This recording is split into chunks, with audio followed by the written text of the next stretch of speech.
12장 27절에서 29절 좀 찾아주라고 제가 부르게 됩니다. 이 또 한 번이라 하시면 진동하지 아니할 것을 공존하게 하기 위하여 진동할 것들 만드신 것들이 변동될 심이라. 그러므로 우리가 흔들리지 않는 나라를 받았은즉 은혜를 받자.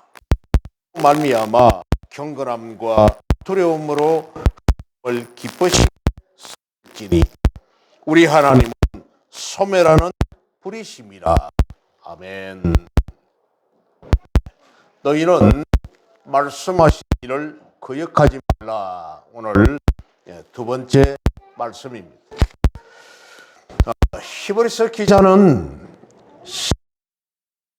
지닌 고귀한 특권들과 또 신약들이 예언약보다 훨씬 훌하다는 이런 사실을 밝히고는 신약의 성도들은 율법을 예표하는 신의 산, 조금 앞에 있는 갈라디아서 4장 24절에서 25절을 보면 갈라디아서 4장 24절에서 25절에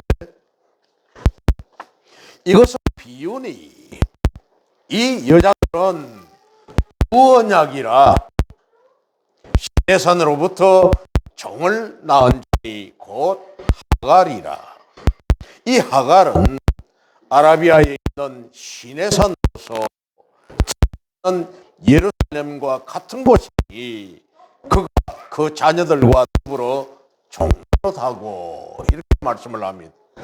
그러니까 아라비아에 있는 신의 산과 또 이스라엘 땅에 있는 예루살렘 시온산 이것을 서로 비교를 해서 율법을 예표하는 산은 신의 산이고 은혜를 예표하는 산은 시온산이다 이렇게 말씀을 합니다.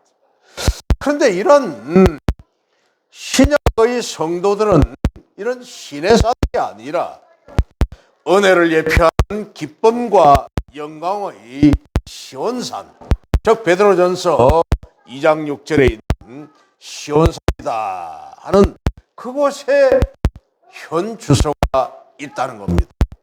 그게 18절에서 21절에 있는 내용이었습니다.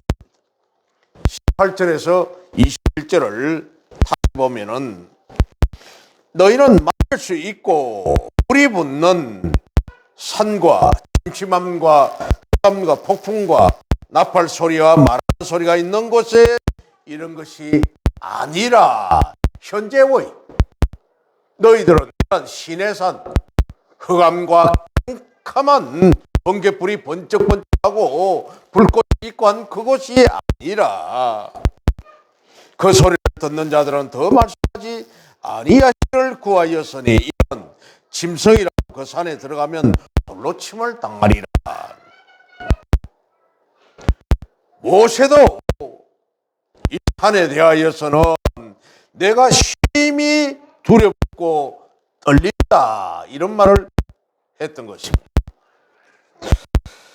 또 예언약 아래에 있던 구약 성도는 하나님께 나아갈 수 없습니다. 율법의 산인 신의 산에는 짐승이라도 그 산에 오르게 되면은 돌로 침을 당한다. 짐승도 함부로 신의 산에 오를 수 없다 이렇게 20절에 말씀한 겁니다. 제한적이고 자유하며 두려운 종교적인 분위기 속에서 그 구약의 백성들은 생활했던 것입니다. 하지만 새 언약에 있는 신약 성도는 새 언약 예수님이 그들과 함께 하시기에 살아계신 하나님의 도성인 하늘 예루살렘에 자유롭게 나갈 수 있는 분위기 속에서 생활한다는 것입니다. 예수님이 이 땅에 오셔서 그 무섭고 두려웠던 율법의 그런 중심의 장소인 성전에 들어갈 수가 없었는데 예수님이 오셔서 십자가에 달려 제물 대신으로 말미암아 지성소로 들어가는 그 문이 활짝 열려버렸다는 겁니다. 22절에서 25절에 있는 말씀입니다. 우리가 이런 곳은 시온산과 살아계신 하나님의 도성인 하늘의 예루살렘과 천만 천사와 하늘에 기록된 장자들의 모임과 교회와 만민의 심판이신 하나님과 및 온전하게 된 의인들의 영들과 새 언약의 중보자이신 예수와 및 아벨의 피보다 더 나은 것을 말하는 뿌린 피니라. 예수 그리스도의 그 뿌린 피다. 뿐만 아니라 신약의 성도는 하나님의 공의로운 심판을 호소하는 이 아벨의 피, 창세기 4장 10절에 있는 아벨의 그 피수, 땅에서부터 하늘에 있는 나의 피에 들린다고 하나님께서 말씀하셨습니다. 이 아벨의 피가 아닌 인간의 죄를 완전하고도 할 수 있는 더 값진 피, 저 보배로운 예수 의지하는 더 우월한 신분이다 했습니다. 세언의 중보자이신 예수, 그분은 아벨의 피보다 더 나은 것을 말하는 뿌린 피니라. 그런데 이 땅에서 모세를 통해 계시된 불법에 거역한 자라도 반드시 처벌이 되었다면 하늘로 쫓아 경고하시는 자, 곧 그리스도로 인해 주어진 복음에 거역하고 배반하는 자, 복음을 거역하고 그 복음을 거역하는 자는 더더욱 벌을 면치 못할 것이 아닌가 하는 겁니다.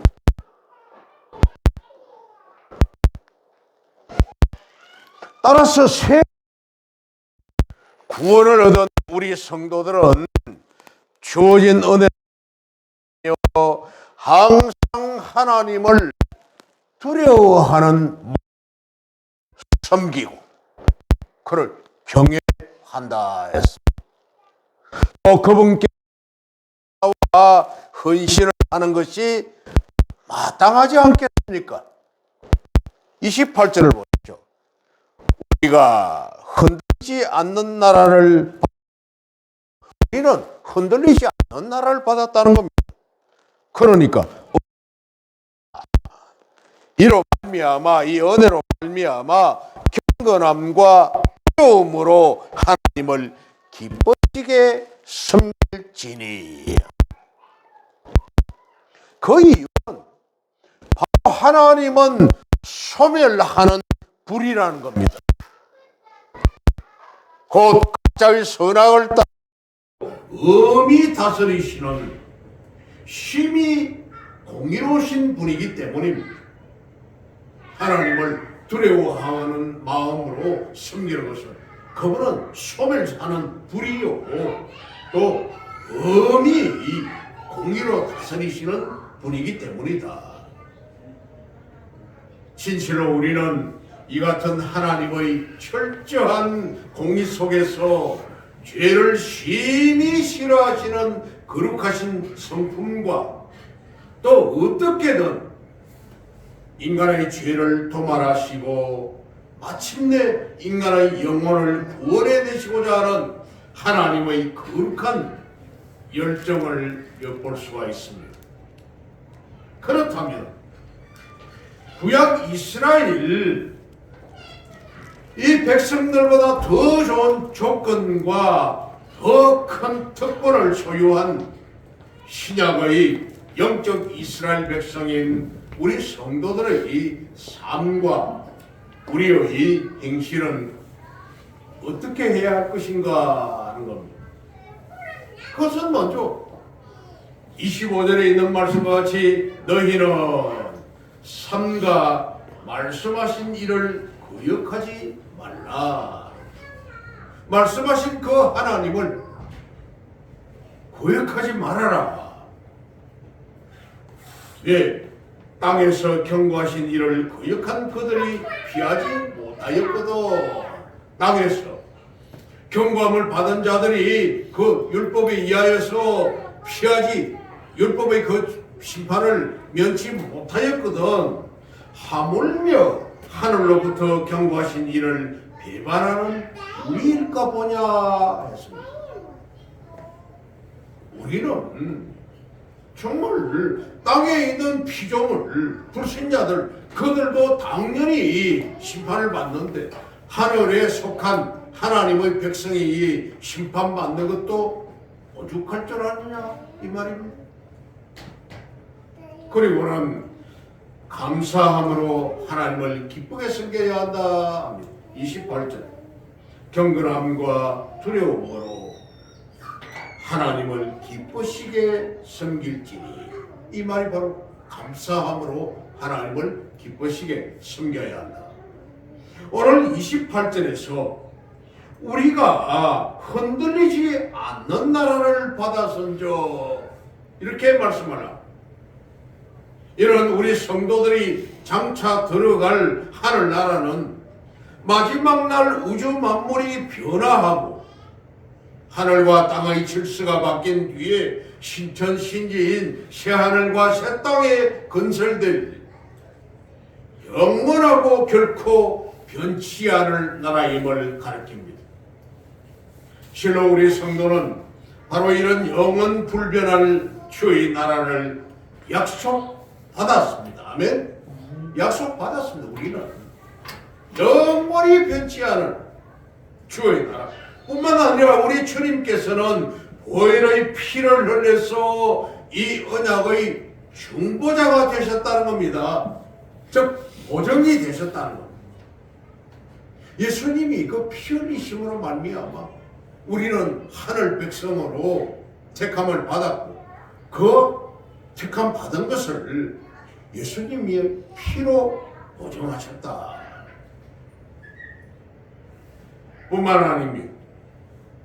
그래서 히브리서 기자는 우리 성도들을 향해서 28절에 은혜를 받자 이렇게 권면합니다. 은혜를 받자. 그렇게 보증까지 받았으니 예수님이 중보자까지 되셨으니 우리는 예수님이 주시는 그 은혜를 받아야 된다는 겁니다. 마땅히. 이를 달리 말하면은 바로 감사하는 자가 되자는 말입니다. 그 은혜를 받자 하는 것이 바로 감사하는 자가 되자. 은혜를 받았으니까 당연히 감사해야 될 거 아닙니까? 저 기자는 오늘 본문에서 결론적으로 우리 성도들은 영원히 새하늘과 새 땅에 건설된 천국의 주인이 되었기에 날마다 이에 감사하는 삶을 살아야 한다고 권면을 합니다. 골로새서 1장 12절에는 우리로 하여금 빛 가운데서 성도의 기업의 부분을 얻기에 합당하게 하신 하나님께 감사하게 하시기를 원하노라 이렇게 말을 합니다. 비단 골로새 교인들에게만 국한되어 있어 하는 말이 아니라 우리 이 말씀을 받는 우리 모두가 다 천국의 주인이 되었으니 우리는 감사함을 드리는 그런 삶을 살아야 한다. 그렇다면 우리 성도들이 구속의 주요 은혜의 주며 생명의 주님 되신 하나님께 날마다 감사의 삶을 사는 그 방법이 무엇이겠습니까? 어떻게 하는 것이 감사의 삶을 사는가? 그것은 바로 경건함과 두려움으로 하나님을 기쁘시게 섬기는 것입니다. 아멘. 경건함과 두려움, 하나님을 경외하는 그런 삶. 여기서 기쁘시게 섬긴다는 이 말의 이 문자적인 이 의미를 보면은 받으실 만한, 즉 합당한 예배를 드린다는 그런 뜻입니다. 하나님을 기쁘시게 섬기는 것은 바로 하나님이 받으시기에 합당한, 하나님이 받으시기에 기쁘신 그런 받으실 만한 예배를 드리는, 이것이 바로 기쁘시게 섬기는 겁니다. 할렐루야. 따라서 우리 성도들이 하나님을 향해 감사의 삶을 사는 것은 곧 하나님께서 받으실 만한 합당한 예배를 드리는 것을 일컫습니다. 그러나 이 예배는 단순히 종교적인 어떤 예배 행위에 국한되어 있지 않습니다. 그냥 의식적으로 프로그램화 되어 가지고 순서에 의해서 그냥 자게 지내가면서 끝이 나면은 축도하고 끝나는 이런 단순한 종교의 어떤 예식의 행위가 아니라는 겁니다. 저기는 하나님께 신령과 진정으로 예배를 드리는 것과 같은, 영과 진리로 예배를 드리는 것과 같은 이런 자세로 일상생활을 살아가는 그런 말입니다. 아멘. 삶 자체에서. 그리고 그 구체적인 방법은 바로 경건한 마음과 두려움입니다. 하나님을 경건하게, 하나님을 두려운 마음으로 섬기는 것이죠. 마치 우리 성도들이 존귀하고 의미하신 하나님의 보좌 앞에 경건함과 두려움으로 예배를 드리듯이 그렇게 하는 겁니다. 하나님이 불꽃 같은 눈동자로 좌정하시사 우리의 예배를 받고 계시는데 그 하나님 앞에 우리가 함부로 할 수 있겠는가 하는 겁니다. 예를 들어 창원시장이 우리를 초대를 했다, 아니면 경남도지사가 우리를 초대했다 해도 우리가 장롱 깊숙이 넣어놨던 양복을 찾아 입고 넥타이 매고 신발도 닦고 정말 깔끔하게 해가지고 크게 나가지 않겠습니까? 그렇듯이 하나님은 천하 만물의 주인이시고 창조주신데 그 하나님 앞에 나올 때에, 하나님 앞에 예배 드릴 때에 겉으로 함부로 그렇게 드린단 말입니다. 구약 율법 시대에는 그냥 쳐주겠다고 하셨는데, 불순한 그런 하나님 앞에서 고라와 다단이라든지 자기가 잘났다고 쫄대다가 그냥 바로 그 적석에서 쳐 죽임을 당하는, 고린도전서 15장 57절에서 58절을 봅니다. 고린도전서 15장 57절에서 59절 말씀을 보면 우리 주 예수 그리스도로 말미암아 우리에게 성리를 주시는 하나님께 감사하노니, 그러므로 내 사랑하는 형제들아 견실하라는 겁니다. 든든하게, 확실하게 흔들리지 말고 항상 주의 일에 더욱 힘쓰는 자들이 되라. 이너 그렇게 하는 것은 너희 수고가 주 안에서 헛되지 않은 줄 압니다.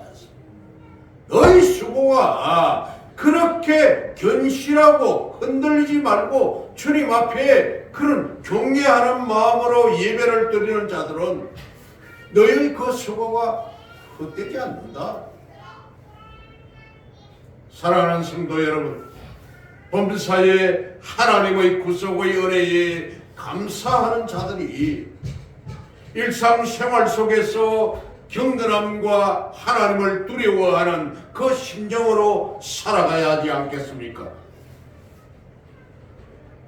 또한 반대로 범사에 하나님의 은혜에 감사하지 않는 자가 예배에 참석했다 하여서 하나님 앞에서 경건하고 경외하는 마음을 가질리 만무하라.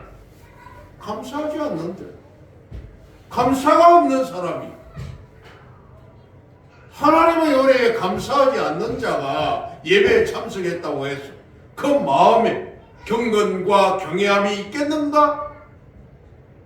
그 마음이 벌써 뒤틀어져 있는데 그런 사람이 어떻게 하나님을 경외하는 겸손함과 두려운 마음의 경건함이 있겠는가?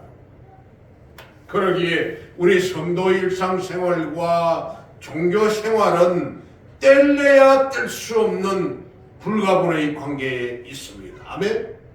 우리의 일상생활과 우리의 신앙생활, 이게 항상 나는 하나님의 백성입니다.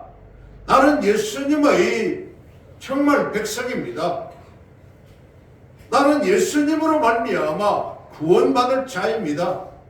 나는 예수님으로 말미암아 나는 영원한 아버지 나라에 들어갈 천국 백성입니다. 하는 이런 자세를 포람되어라고 내가 하나님 앞에 있습니다 하는 이 자세를 어떤 현장에 가도 나타내야 된다. 나는 예수 믿는 사람이라는 것을 드러내야 한다. 적당하게 눈치 보면서 그게 아니잖아요. 그렇다면 성도 일상생활에서 항상 하나님을 기쁘시게 하며 감사 생활을 하여야 할 그런 근본 이유는 무엇인가? 왜 그렇게 해야 되는가? 그것은 바로 하나님은 소멸하시는 분이기 때문입니다. 하나님은 소멸하시는 분이다. 이런 하나님의 거룩하고 순결한 속성, 즉 불이라고 하는 것은 정화를 뜻합니다. 태운다는 것은 정화시킨다는 것, 깨끗하게 하신다는 것. 그래서 성령의 불로, 성령의 기름 부으심으로 우리를 충만케 하시고 우리의 영을 태우시사 악하고 거짓된 우리의 심령을 모든 죄악을 깨끗이 도말하여 달라고 우리는 그렇게 구하지 않습니까? 정말 거룩하고 순결한 속성을 보여주고 심판의 엄격함과 철저함을 우리에게 교훈하는 말씀입니다. 소멸하시는 불이라는 것은 간혹 신약의 하나님은 무엇이든지 용서하고 무엇이든지 사랑하고 자비를 베푸시는 하나님으로 보아서 이래도 저래도 좋다 하는 무분별하고 우유부단한 분으로 착각하는 경향이 종종 있습니다. 그냥 우리 주님은 사랑이시다, 하나님은 사랑이시다 그렇게 하면서 적당하게 그냥 모른 체하고 눈 감아 주시는 분이시다. 과연 그럴까요? 과연 그럴까요?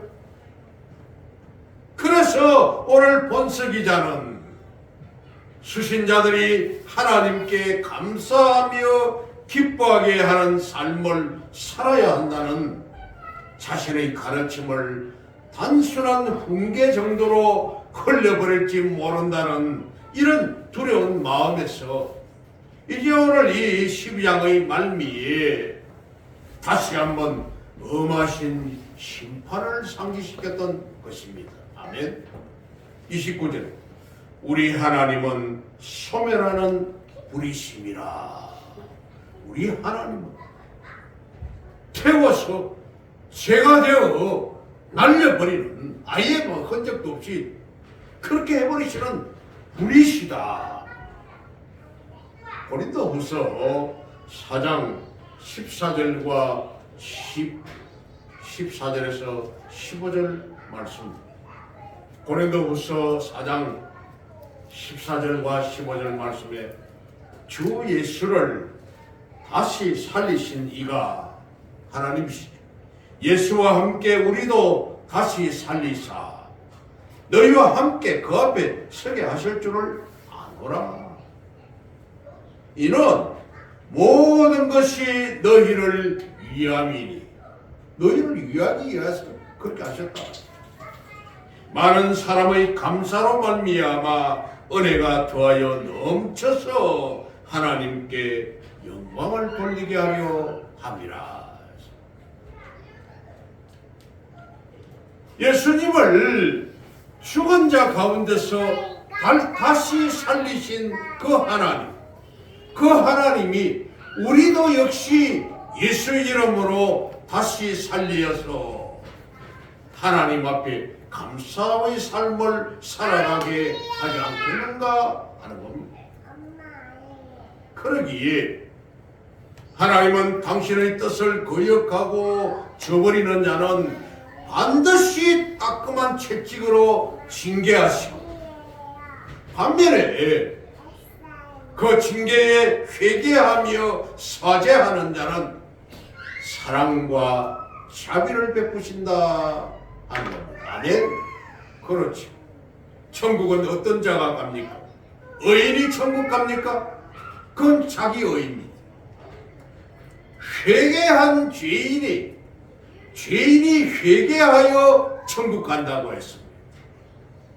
회개한 죄인이 천국 간다. 나는 죄인입니다. 나는 부족합니다. 오직 주 예수 그리스도로 말미암아 내가 죄 사함 받고 저 천국으로 간다고, 이렇게 고백한 그런 자가 천국을 간다는 것이죠. 하나님의 사랑은 공의로운 속성과 불가분의 관계를 가집니다. 그러므로 사랑하는 성도 여러분, 영원한 주의 나라가 우리에게 약속되었지만 마지막 날 주의 영광된 나라에 참여하는 그 순간까지 우리는 결코 이 땅에서 주의 자녀로 올바른 삶의 자세를 잃지 말아야 합니다. 아멘. 그렇지 못하다면 우리는 주의 징계의 채찍 자국을 온몸에 지닌 채 세상 살아가면서 우리의 죄로 말미암아 그냥 하나님께 매맞아서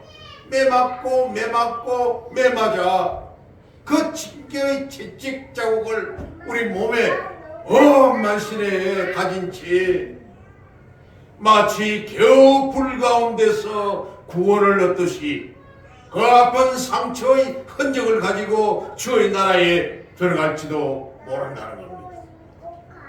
정말 그래서는 안 됩니다. 날마다 우리의 삶이 더 좋아지고 더 변화되고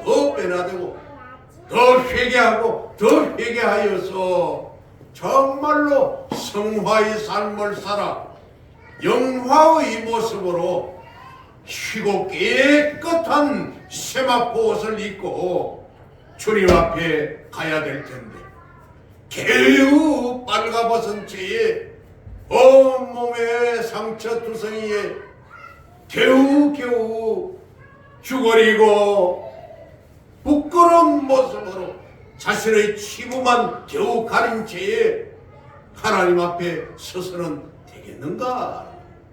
그럴 수 없습니다. 고린도전서 3장 10절에서 15절 말씀을 보면 고린도전서 3장 10절에서 15절에 내게 주신 하나님의 은혜를 따라 내가 지혜로운 건축자와 같이 틀을 닦아두매 다른 이가 그 위에 세우나 그러나 각각 어떻게 그 위에 세울까를 조심할지니라. 내가 받을 그 상급을 다른 자가 내 집 위에 와서 집 지어서 되겠는가? 내가 쌓아놓은 그 기초 위에 다른 사람이 집 지어서 되겠는가 하는 겁니다.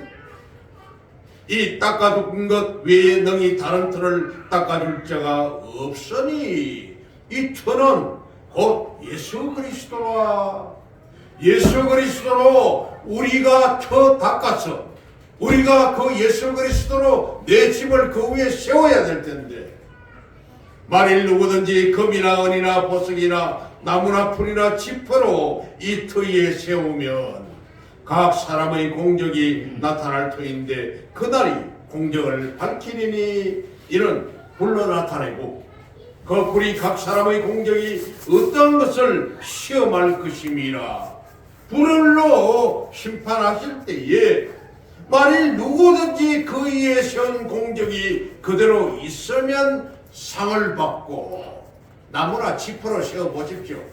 그 공적이 다 사라져버리고 태워져버리고 제대 없어져버립니다. 그렇지만 우리의 공적이 굳건하게 끝까지 남아있다면 상을 받고, 누구든지 그 공적이 불타면 해를 받으리니 그러나 자신은 구원을 받되 불 가운데서 받은 것 같으리라. 겨우 구원받아. 제가 항상 하는 말이 그렇습니다. 천국에 갔을 때에 최소한 면류관은 써야 될 텐데, 세마포옷은 입어야 될 텐데, 빨가벗은 채로 겨우 곁을 모자라도 하나 써야 될 텐데, 빨가벗고 자신의 지구를 가린 채에 뒤에 서서 박수만 치는 박수부대가 되어서는 될 수 없다. 너무나 그래야 얘는 우리가 억울합니다. 억울합니다. 성도 여러분, 거룩한 하늘 예루살렘의 백성된 우리가 천국 가는 표를 가졌다. 천국 가는 길에는 결단코 실패와 또 그 가는 열차는, 천국행의 열차는 연착이 없고, 따라서 우리 마음대로 살아도 괜찮겠습니까? 천국 가는 열차는 실패도 없고 연착도 없다고 했는데 결코 그렇지 않습니다. 은혜 시대를 사는 자는 율법 시대의 산 자보다 더 많은 축복을 체험했기에 오늘날 우리들이 예수님이 오심으로 우리는 더 많은 축복을 받은 자입니다. 그 책임도 더 크다는 겁니다. 아멘. 우리의 책임이 더 큽니다. 구약 율법 시대의 그런 성도보다. 마지막 날 하나님께서는 우리 성도에게 맡기신 책임을 반드시 회개하시고 결산하신다. 그에 상응한 대가를 요구하십니다. 아멘. 비록 우리의 이 허물이 구원을 상실케 할 수는 없겠지만, 그렇죠. 견인하신다 해서 끝까지 붙잡아 주시고 또 하나님이 또 용서도 해주시고 그렇게 하신다고 했지만은, 그렇다고 해서 겨우 불 가운데서 구사일생으로 천국에 들어갔어야 되겠는가? 그래 할 수 없습니다. 만약에 그렇다면은 너무 억울하다는 겁니다. 우리가 지금까지 신앙생활을 했던 것이 너무나 억울하고 분하다는 겁니다.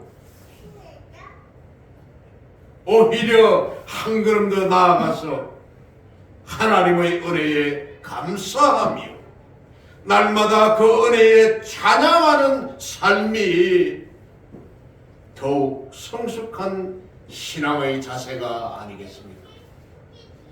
정말 한 사람도 빠지지 아니하고 하늘나라에서 우리를 부르실 때에 신부된 우리 교회, 모든 지체된 우리 성도들이 한 줄기에 매달려 있는 그 고구마 뿌리, 고구마와 같이, 감자 뿌리와 같이 똑같이 들려서 아버지 나라의 그 천국의 혼인잔치에 모두가 입성하는 그날이 되시기를 우리 주님의 이름으로 축복합니다. 기도하겠습니다.